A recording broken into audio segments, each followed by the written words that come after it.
Understanding Kazakhstan and China's railway. There's been a lot of talk about China and its ability to seemingly change the direction of its future in the past few decades. The country has now charted a different course for itself, one where it focuses more on prosperity and growth. And much of that has been because of just how impressive and ingenious its people are. At this point, we all know that China has become the global leader in technology. The country has some of the world's tallest buildings and longest bridges, and it has successfully transformed itself over the past few decades. However, China's government has been on an aggressive international expansion spree when it comes to positioning itself as seemingly the center of the world. And in its quest to do that, the government has now announced a new initiative with one of its closest physical neighbors, Kazakhstan. In this video, we'll look at this new project and how it could tie into China's broader vision.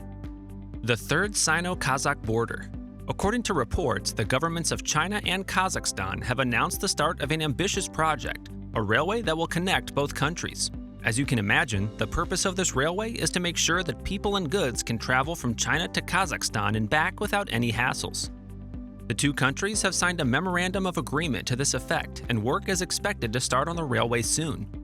It'll be the third rail line connecting both countries, although from all indications it could be the most important. Specifically, the railway will connect Ayagaz, a district in the Abai region of Kazakhstan's eastern part, with Taichung, a city in China's northern region. According to a statement, the railway will also include terminal facilities along the border area, which will allow both governments to easily control the flow of people and goods between both cities. There are now 2 railway checkpoints with a capacity of 28 million tons. This year, we expect them to be at full capacity. Now it is necessary to develop new capacity between our country and China, said a government official representing Kazakhstan. It's estimated that the third railway checkpoint will allow 50 million tons of transportation volume between Kazakhstan and China. To be fair, it's easy to see why this project could be a huge deal. This railway network will not only help to boost cooperation between China and Central Asia, but will also ensure that local communities benefit while bolstering trade links between China and Europe.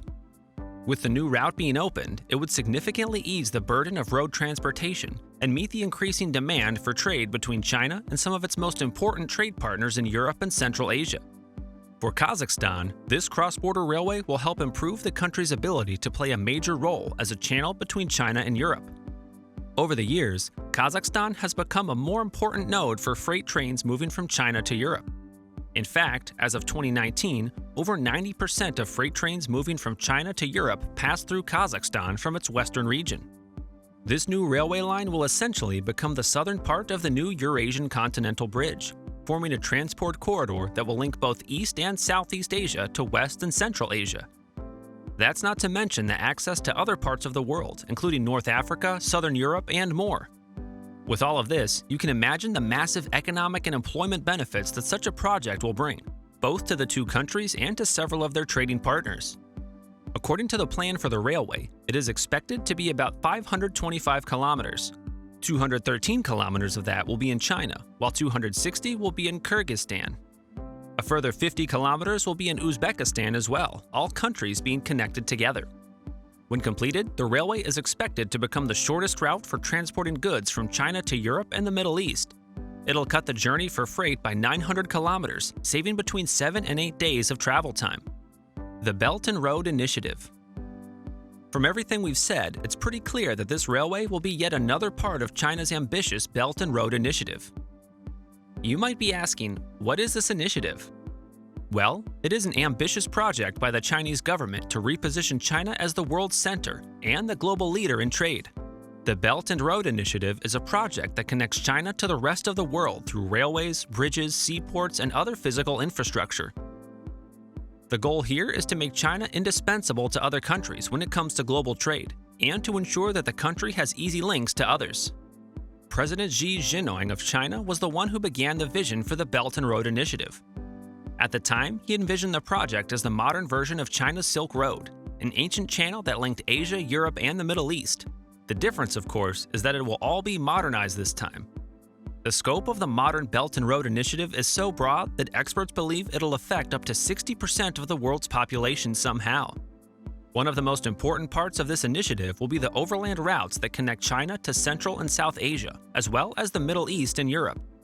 These form the Belt part of the initiative.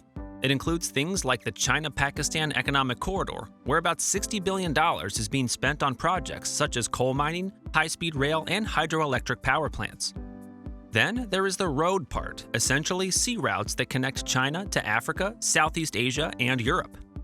For this part, China is making significant investments in seaports across the world, whether it's Dubai, Sri Lanka, Djibouti, Peru, you name it.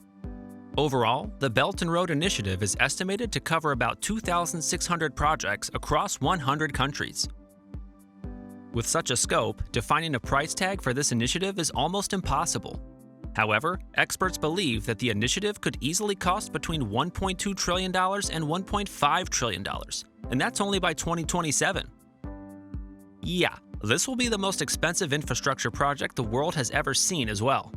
What's the goal? Okay, so I understand that you might be confused about China's goals here. I mean, why spend a boatload of money to build a project when you could just focus on other things? Well, at the end of the day, the Belt and Road Initiative is all about trade. President Xi and his cabinet understand that there was once a point when China was the global superpower in trade and influence. What they're trying to do is return the country to that point. Already, China has grown its profile in the global trade market, but the Belt and Road Initiative allows them to expand on that a lot. The country will be able to make it much easier for its trade partners to move around, and this will only make China a more indispensable partner to trade with. Besides that, there's the geopolitical influence of this initiative as well. Already, China is one of the most powerful countries in the world. With the Belt and Road Initiative, the country is now looking to go into several other countries and essentially help to improve their infrastructure, but for the price of influence and fealty. According to the World Bank, China's Belt and Road Initiative could lift over 7 million people out of poverty and optimize global trade by as much as 6.2%. At the end of the day, everyone's got something to benefit from here. At this point, we all know what China wants. They want to become the global leader in international relations and trade again. And for that to happen, the country needs the Belt and Road Initiative. This initiative won't be completed in a day. Instead, it needs different parts, each working hand in hand to bring China's vision to light. Well, this railway between the country and Kazakhstan is set to be a major part of all that. But what do you think? Is China really onto something here? Let us know in the comments.